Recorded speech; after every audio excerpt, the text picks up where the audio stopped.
Good morning, good afternoon, good evening, wherever you're tuning in from. Welcome. And I have a wonderful special guest with me tonight, and I am super excited because she is I just love this woman. She has so much good nuggets and insights to offer, and she's just full of wisdom. She is a skin histologist, which is a doctor of the skin, and that to me was just a mind blowing in itself. I didn't know that even existed, and we do not have enough of them. And I'm so glad that she's in this space and doing what she does because she's an incredible woman and she helps so many people. And I'm just honored to have her share the knowledge that she has with us today. So thank you, Ashlee, for being here. Thank you. So yeah, so I just my first question would be to you would be what inspired you to pursue a career in skin histology, and how did you get started in this field? Okay. Yeah. That actually happened just through the course of events. I got into doing treatments on people's skin, making my own products, doing everyone's hair. That was me as a kid, and it just naturally evolved. It was I was like, why am I doing this for free? I should get paid for this. So of course, where I lived at the time, was very strict on the rules and regulations and whatnot. So I wanted to get my license and all that. And my mom said, you have to go to college. It's like, but I want to do this. And she's like, but you have to go to college. Oh, okay. So went to school for something completely unrelated for business. And I'm actually one of those really odd people that's good at school. So that part was easy. But I was always doing hair and skin and stuff like that on the side until I could get my license and then do that as a full-time job. So it was always sort of my side hustle with the intention of being my number one business. And in doing that, many of the salons and spas that I worked at, ownership or senior members of staff, things like that, would always comment on how I was always teaching my clients about their hair, about their skin. I was teaching them, how it works sort of as a machine, if you will, or as an organism, and therefore what to use to get the best results and how to do the things I was doing. Because I don't know if you've ever gone and gotten your hair done, or if any of your friends or family members have been like, oh, my hair looks great when I leave the salon, but it never looks like that until I go back. I can't do what they do. That kind of thing I heard, and that bothered me. So I was constantly teaching people. And because of that, they sort of recommended me, pushed me really into applying for a proper education job with a brand. And that was a big deal because there weren't a lot of educators at that time. So in the skin industry, it was a little bit possible, but on the hair side, in order to be an educator, you also had to be a platform artist. And that's fantastic. But that is if you have a fear of public speaking, times that by 100, because it's crazy what you have to do. And I did it, but it was just a lifestyle, not the actual on stage stuff, but the lifestyle that went with it wasn't really my jam. But through the years of doing education for brands, both hair and skin, I've always had sort of a philanthropic mind and soul. And I've always had this business model: for every paying client I have, I donate a service. So while I'm doing this education and training and still maintaining a clientele, I'm getting to travel the world because of these two different jobs.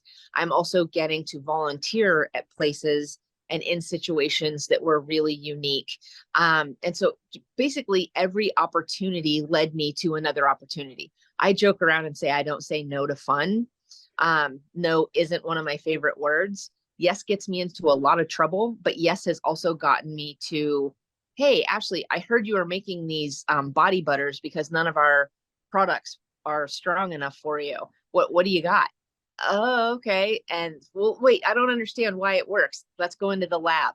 And so then that got me into product development and, regulatory and some really serious things. which also sort of led me along the additional schooling path. So that's how I got into it. But it has always been because I want to solve a problem. I want to help people see themselves the way that I see them. And if your machine isn't functioning properly, it's not going to look like you want it to look. Now, I understand there's really great products out there. I have some good hands. I have a pretty good mind, but I don't have a magic wand. So there are some things that people want that simply are not attainable, or certainly not attainable through a more holistic approach. It will require surgery or things like that, which is also another option if that's the direction you want to go. It just depends on, how much. I always tell people, how much time are you willing to dedicate to this? How much effort are you willing to dedicate to this? Because just like going to the dentist and getting your teeth cleaned by the hygienist, Right. you don't then not brush and floss your teeth for the 6 months to year until you see them next, right? Right. That's why you come to people like me. So I can do the deep cleaning, but you have to do the maintenance in between, whatever that happens to be. It could be the cutting, the coloring, it could be anything. So anyhow, it's my thing is I had people around me as a youngster that had severe social and mental health issues because of skin problems or hair problems or their perception of the way they looked. And that kind of molded me. And because I happened to be good at school, I happened to get all of this additional education. That's awesome. So, and I love it. Yeah, it's wonderful learning about it. I have Yeah. dermatillomania and trichotillomania in my family. Okay. So we, Okay. and yeah, so there's, lots of support that there's a lot of support groups and things like that. But it's great to get feedback. I asked if there was any questions, but I hadn't had a chance to go check to see if anybody had questions. So, Okay. yeah. Um, I find the skin to be an absolutely amazing part of our body. It is the biggest part of our body, and so many of us do not know that. And I have a question that I'd like to ask about how often we should wash our skin. Okay. And I love that you brought that up because it is a super valid point. The skin is the largest organ of the body. And fun, weird trivia fact, it's also the least researched organ of the body. Don't understand how that's happened, but there it is. And yet it's a, multi-billion-dollar a year industry. So It's all about science cover up needs rather to, than fix up. yeah, science, it really, sort of medicine, wellness, things like that really need to catch up, which leads me to your question, how often should you cleanse? I will never understand the logic of human beings who will spend $80 on something and upwards to cleanse their face, and then they'll use some really harsh, inappropriate cleanser on their body. These skin cells speak the same language as these skin cells, and they're all in communication. They're all part of the same thing. So it just really doesn't make sense. And I am not saying by any stretch that you should be spending millions of dollars to cleanse your entire body, but you should be using a cleanser that is appropriate for skin, for the actual organ, for how it works. And that means that it should be on the more acidic side rather than the alkaline side. Most soaps, most detergents are actually incredibly alkaline. And that's a bad thing because we have something on the very surface of our skin, which is the first line of defense in our immune system that is called the acid mantle. When you remove the acid mantle from the skin, the immune system has to spend anywhere from 8 to 16 hours to replace that protective layer, and it can't focus on anything else that it's responsible for. So imagine you have the flu and you want your immune system to go in there and just kick butt and get rid of that virus so that you can feel better. And you're giving it all of the tools that it needs. You're resting, you're doing all of you're hydrating, you're taking your, vitamins and minerals and nutrition in that you're supposed to. And yet it's sluggish, but you get up every day and you use that Dawn dishwashing liquid, which is incredibly effective as a detergent. However, it is incredibly alkaline and it's stripping that acid mantle. So you're using that to wash because you haven't been able to get to the store, or because that's what your granddad did and that's just the familial thing that you're used to. Well, it's not good for you. So back in the day when I started, it was really difficult to find pH balanced products for the skin that were in that acid range, in that acidic range, the 4.5 to 5.5 on the pH scale, so that you can cleanse as frequently as you feel like it. And then it's not tripping up your immune system. How often you should cleanse is really dependent on how much you perspire, how much dirt and debris you're coming into contact with. There's a lot of research in medicine, both Eastern and Western medicine, that says that you shouldn't be actually cleansing the entire body from head to toe on a daily basis. You should only be cleansing the areas that are secreting or sort of oozing out the debris from the inside, because that's part of the skin's job, is to let the dirt and debris and the ick out, Right. and absorb, potentially good things. So you're really only the general rule of thought, and I know it sounds kind of gross to some people, but the general rule of thought is to wash your hands and your face fairly frequently, but your hands frequently, your face somewhat frequently, just because of eyes, nose, mouth, ears, those things, those openings need to be protected and cleansed. But then it would be, I jokingly call them pits and bits. Yes. So your axillary region, your inguinal region, or armpits and groin, however you know them. So those can get obviously washed on the daily. However, like shins, biceps, really, trunk, is that necessary? I don't know. How much are you sweating? How much oil do you produce? If you have an oilier skin, you can cleanse more frequently. If you have a drier skin, that's probably not going to work for you.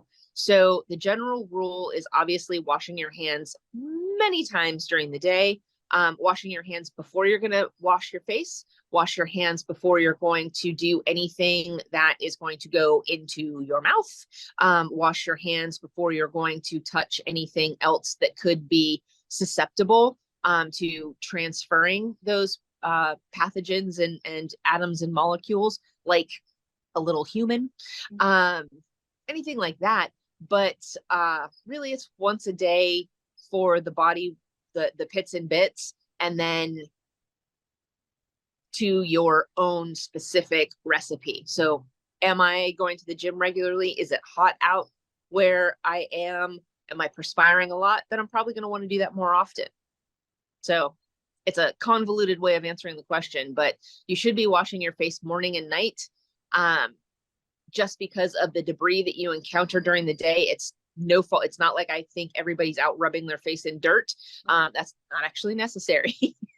Just the airborne stuff that we come into contact with actually attaches to product that we have on the skin. It attaches to cosmetics and sunscreens. It attaches to natural sebum, the oil that we produce, the perspiration that can come on the skin, which is for cooling, regulating, and also cleaning.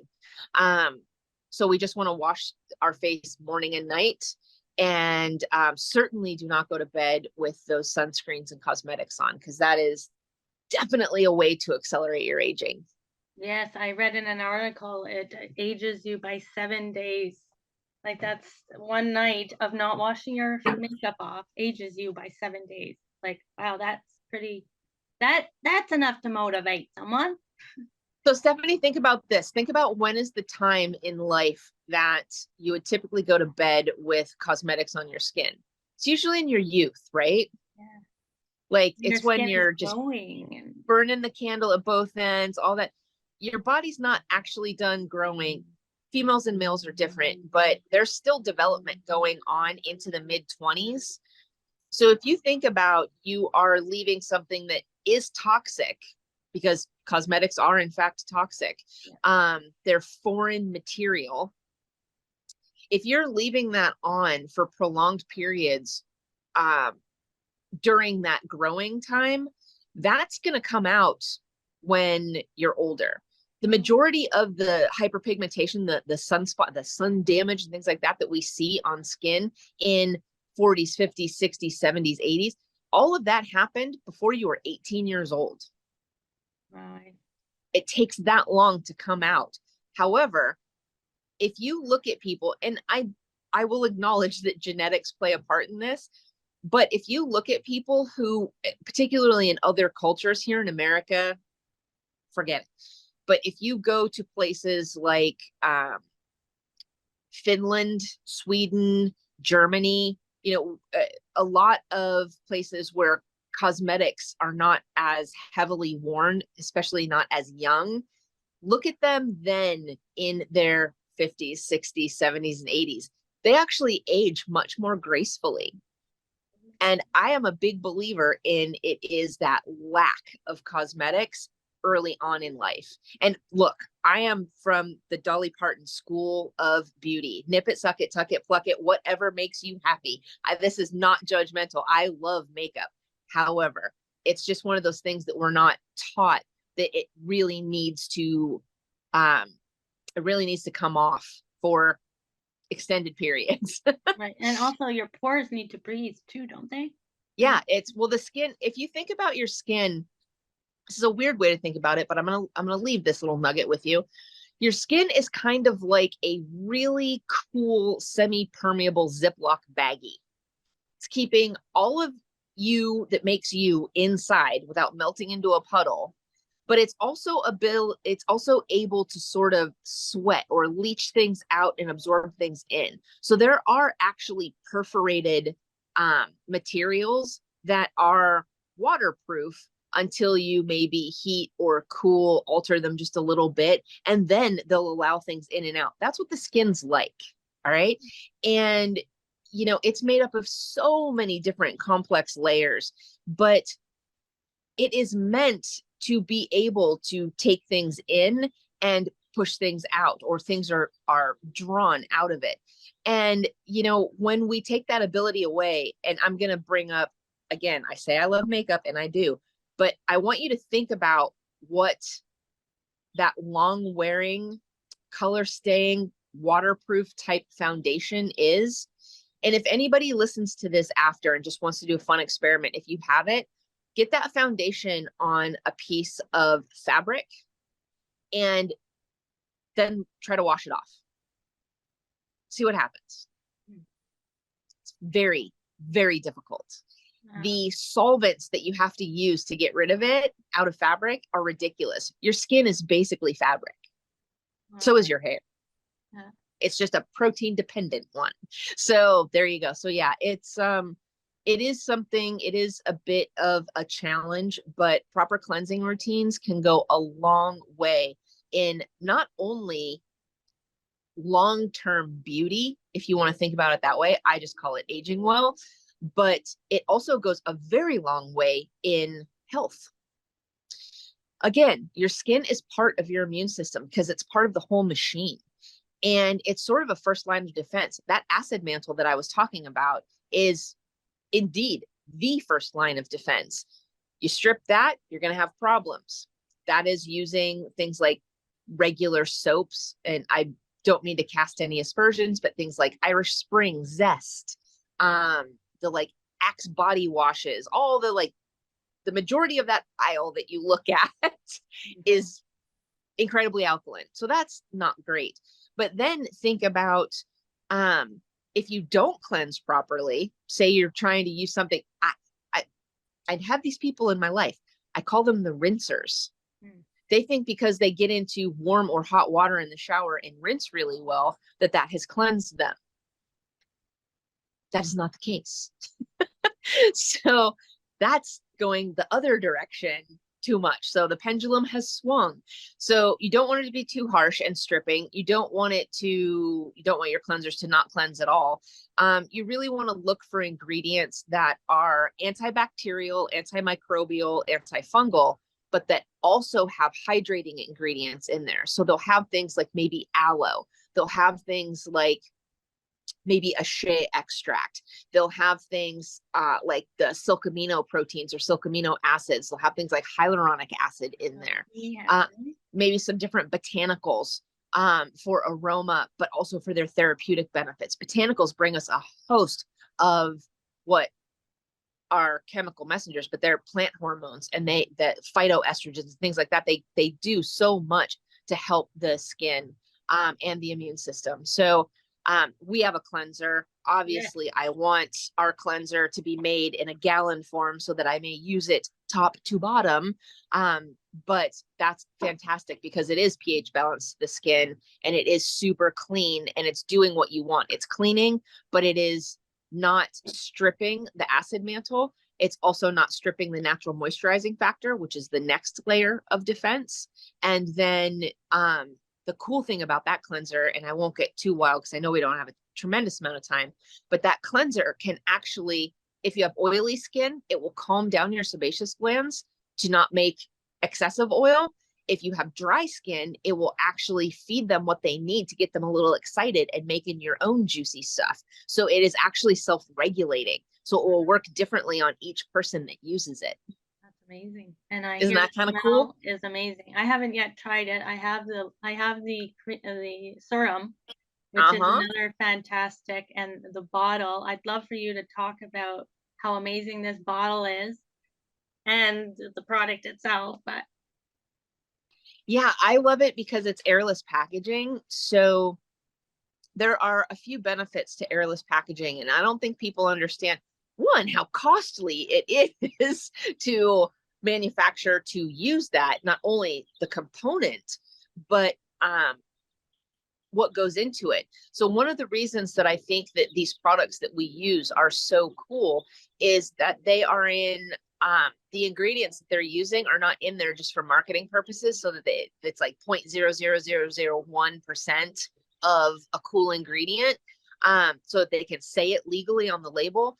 No, that Trinont actually uses, scientifically proven or statistically effective amounts to get the results that that ingredient is supposed to. So I can say, you need to breathe oxygen to stay alive.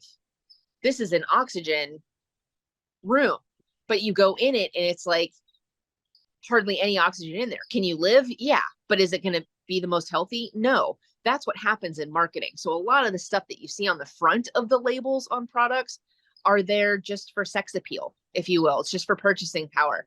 There's really not a significant enough amount of that ingredient in there for it to be considered active or effective.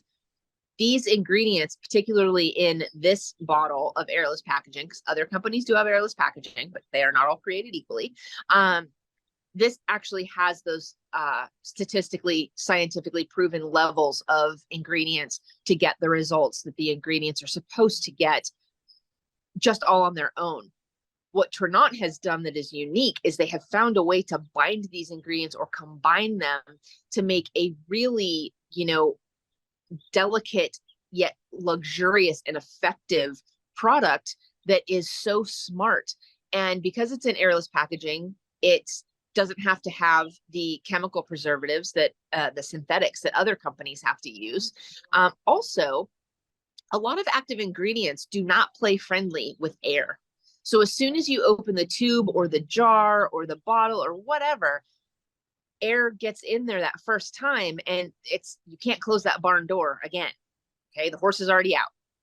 So once air gets in that brand new fresh package, it's causing oxidation throughout the entire mass of that product inside. So it's really shortening the lifespan of its effectiveness, and bacteria can grow where air exists. yeah. So by keeping it airless, it's clean, it's going to stay effective for the amount of time that it says it's supposed to, and it's got, a high level of active ingredients and a zero level of things that hurt you.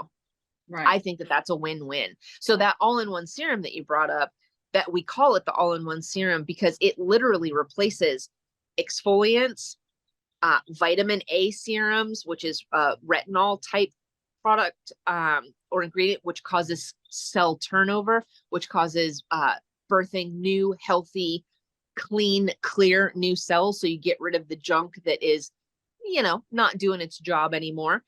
Replacing the vitamin E, vitamin C serum. So for lightening, brightening, moisturizing, plumping. It's replacing eye creams. It, for a lot of people, it even replaces their moisturizer. So all of those super expensive serums, a lot of the first, second, fourth, fifth steps in your routine get replaced by this. So basically you want to just have clean skin that is healthy skin. Rejuvenate cleanser delivers that. Then you've got the Rejuvenate all-in-one serum, and there you go. Now you don't have to have 5 or 6 steps.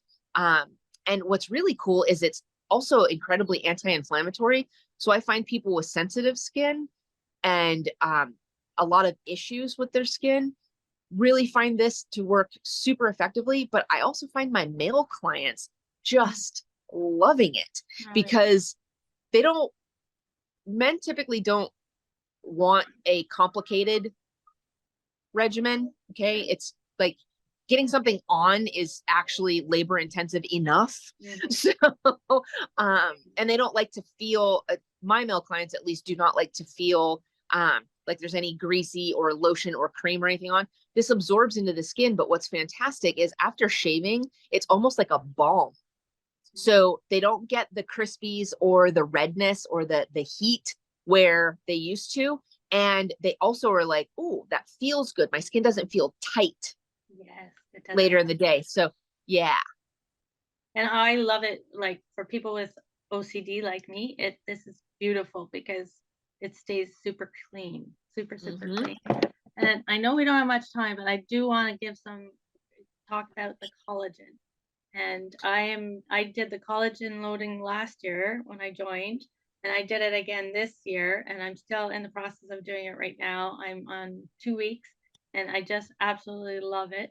And I'm finding that the collagen in the fridge is a nice, gives it a nice little taste. Yeah. And that's okay to do.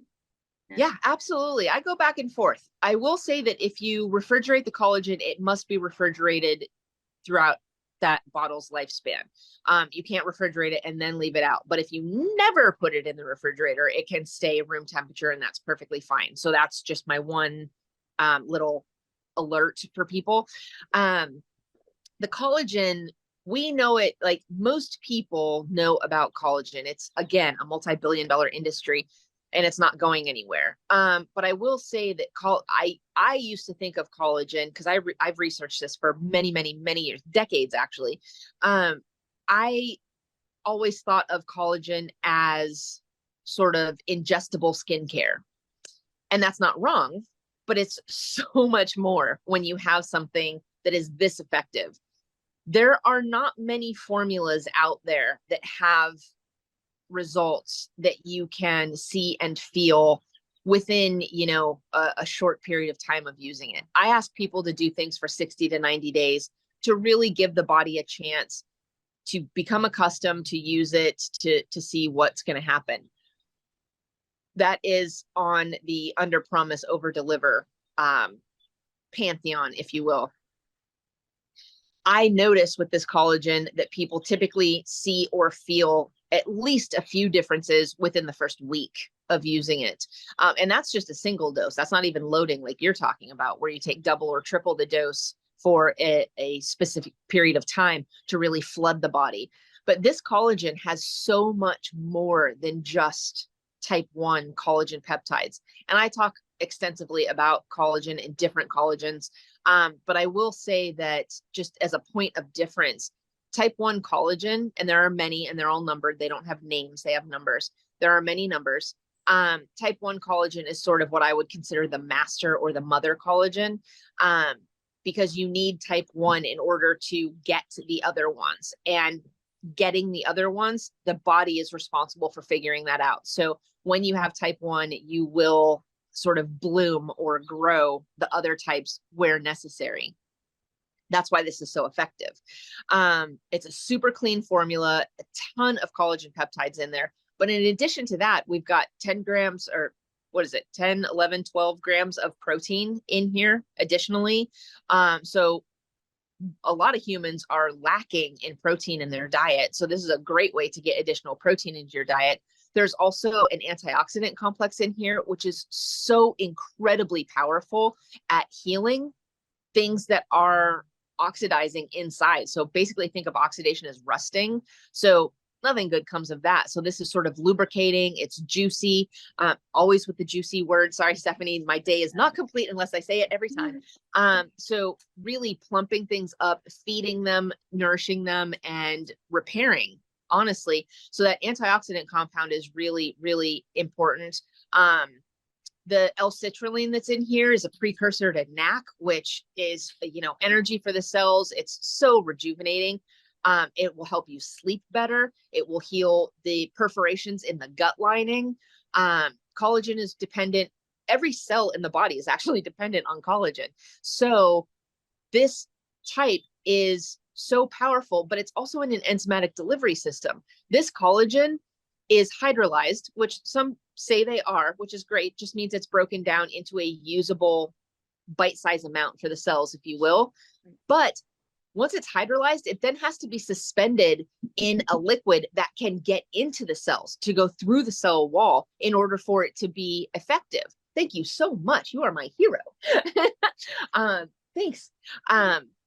But in order for the hydrolyzed collagen to be suspended, it has to be liquid. If it's in a pill form, a gelatin gummy form, if it's in a powder form, it's going to go right through you before it can actually rehydrate to the proper amount to make it through the cell wall. So that's why those other collagens, those other brands don't have the absorption rate that we do. We're above 90% and they're at maximum, at best, 30%. And that's a whole host of other things have to happen. Cofactors have to happen to get that 30% from those other types of collagen. So that's why I'm constantly shouting this from the rooftops. It is the most effective collagen supplement that I have ever taken, and it is multifunctional. It is great for brains, for livers, for lungs, for kidneys, for spleens, you name it. It's not just hair, skin, and nails. So if you've got the creaky, crunchy joints, if you've got sleep problems, if you've got digestive problems, if you've got inflammation, if you've got aging,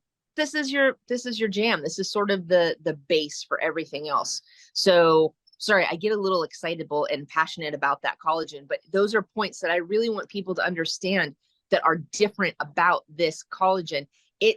Because of the enzymatic delivery, it starts absorbing as soon as it hits your tongues and the insides of your mouths and going down your throat. It doesn't have to wait to go through a process. And you can feel it. Thank you, Ashlee, for the nuggets, the wisdom. It was juicy. I really appreciate you taking the time to educate and encourage healthy skincare. Thank you for tuning in to the Power Positive podcast with me, Stefanie B. Hope to catch you on the next adventure. Until then, stay power positive.